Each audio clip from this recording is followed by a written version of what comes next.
जय हिंद दोस्तों, स्वागत है आप लोगों का गुरुकुल स्टडी अड्डा में। आज मैं कक्षा 6 विज्ञान का अभ्यास प्रश्न लेकर के आया हूं। तो आज का हमारा पाठ है तंतु से वस्त्र तक। तो इसमें देखिए पहला प्रश्न है, निम्नलिखित में से सही विकल्प छांटकर अपनी अभ्यास पुस्तिका में लिखिए। तो नंबर क्या है, ऊन प्राप्त नहीं होते हैं। ऊन प्राप्त नहीं होते हैं। इन विकल्पों में सही विकल्प आपका है नंबर 4, लंगूर के बाल से। ऊन प्राप्त नहीं होते हैं लंगूर के बाल से। इसके बाद नंबर 6 देखिए क्या कह रहा है, कृत्रिम रेशा है। और इन 4 विकल्पों में सही विकल्प है नंबर 3, नायलॉन। कृत्रिम रेशा है नायलॉन। इसके बाद नंबर गए है कपास द्वारा निर्मित सामग्री है। तो 4 विकल्प दिए गए हैं। तो इसमें सही विकल्प है रस्सी। और यहाँ कागज भी सही है। तो आपको बताना चाहता हूँ कि कपास से कागज भी तैयार होता है। कैसा कागज? जिससे हमारी नोट बनती है। ठीक है, तो आप यहाँ रस्सी को भी मार सकते हैं, कागज को भी मार सकते हैं, दोनों सही है। घ क्या है, एकल धागे से वस्त्र निर्माण की प्रक्रिया कहलाती है। इसका चौथा विकल्प सही है, बंधाई। दूसरा प्रश्न देखिए कह रहा है, निम्नलिखित कथनों में सही के सामने सही तथा गलत के सामने गलत का चिन्ह लगाइए। तो नंबर है, धागों की बुनाई और बंधाई से वस्त्र बनाए जाते हैं। तो यह कथन आपका सही है। नंबर ब देखिए क्या है, तंतु धागों से मिलकर बनते हैं। यह गलत है।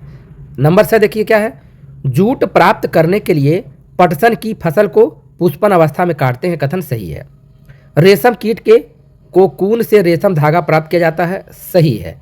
कपास की खेती के लिए बलुई मिट्टी उपयुक्त होती है। कथन गलत है। इसके बाद देखिए आगे तीसरा प्रश्न आ रहा है, करा कि रिक्त स्थानों की पूर्ति कीजिए। इसमें नंबर ए है, पादप रेशे जूट और कपास हैं। तो यहाँ जूट और कपास भरा जाएगा।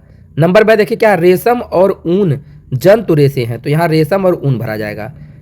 स देखिए क्या, कपास के बीज से रुई प्राप्त किया जाता है। यहाँ रुई भरा जाएगा। नंबर द देखिए, पटसन के तने से जूट के रेशे प्राप्त किए जाते हैं। यहाँ पटसन भरा जाएगा। इसके बाद नंबर चौथा प्रश्न देखिए क्या है, सही जोड़े बनाइए। स्तंभ क और स्तंभ ख से मिलाना है। तो देखिए पानी में पटसन के तने को गलाना, यह मिला जाएगा रेटिंग से। कपास गोलकों से कपास के बीज को निकालना, यह मिलाया जाएगा कपास से। 2 धागों की सहायता से वस्त्र बनाने की प्रक्रिया, यह मिलाई जाएगी बंधाई। तंतु से धागे बनाना, यह कताई। एकल धागे से वस्त्र बनाने की प्रक्रिया, यह है बुनाई। इसके बाद अगला प्रश्न नंबर 5 है, निम्नलिखित रेशों को पादप जंतु तथा संश्लेषित रेशों में बांटिए। नायलॉन, जूट, ऊन, रुई, रेशम, फ्लैक्स, पॉलिएस्टर। उत्तर देखिए क्या है, पादप रेशे। पादप रेशे में है जूट, रुई, फ्लैक्स। जंतु रेशे में है रेशम, ऊन। संश्लेषित रेशे में है पॉलिएस्टर, नायलॉन। छठा प्रश्न है, रुई तथा जूट पादप के किन भागों से प्राप्त होते हैं? उत्तर रुई कपास पौधे के बीज बिनौलों से प्राप्त किया जाता है, जबकि जूट पटसन पौधे सनई के तने से प्राप्त किया जाता है। अगला प्रश्न नंबर 7, पटसन के तने से जूट के रेशे को किस प्रकार पृथक किया जाता है?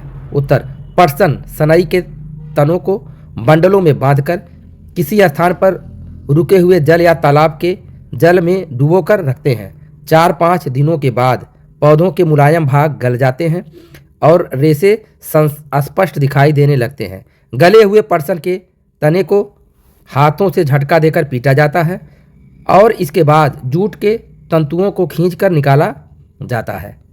प्रश्न संख्या 8, रेशों से धागा बनाते समय इसकी कताई करना क्यों आवश्यक होता है? उत्तर, धागों की मजबूती बढ़ाने के लिए रेशों से धागा बनाते समय इसकी कताई करना आवश्यक होता है।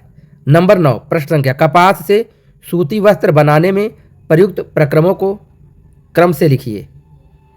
उत्तर देखिए, कपास से सूती वस्त्र बनाने में प्रयुक्त प्रक्रम निम्नलिखित हैं। नंबर 1, कपास गोलकों से कपास का चयन। नंबर 2, कपास का ओटना। नंबर 3, धागे की कताई। और नंबर 4, धागे से वस्त्र बनाना, बुनाई, बंधाई। 10वां प्रश्न है, कपास तथा जूट के रेशों के 2 उपयोग लिखिए। उत्तर देखिए, कपास के रेशों का उपयोग। नंबर 1, सूती कपड़े, चादर, पर्दे आदि बनाने में कपास के रेशों का उपयोग किया जाता है। नंबर 2, कपास से कई तरह के कागज भी बनाए जाते हैं। जूट के रेशों का उपयोग। नंबर 1, दरी, टाट पट्टी, रस्सी, डलिया, बोरा आदि बनाने में जूट के रेशों का उपयोग किया जाता है। नंबर 2, घरों के सजावट के सामान बनाने में भी जूट का उपयोग किया जाता है। तो इसी के साथ ये वीडियो समाप्त हो रहा है। पसंद आए तो लाइक करिए, शेयर करिए और चैनल को सब्सक्राइब नहीं किया सब्सक्राइब कर लीजिएगा। धन्यवाद।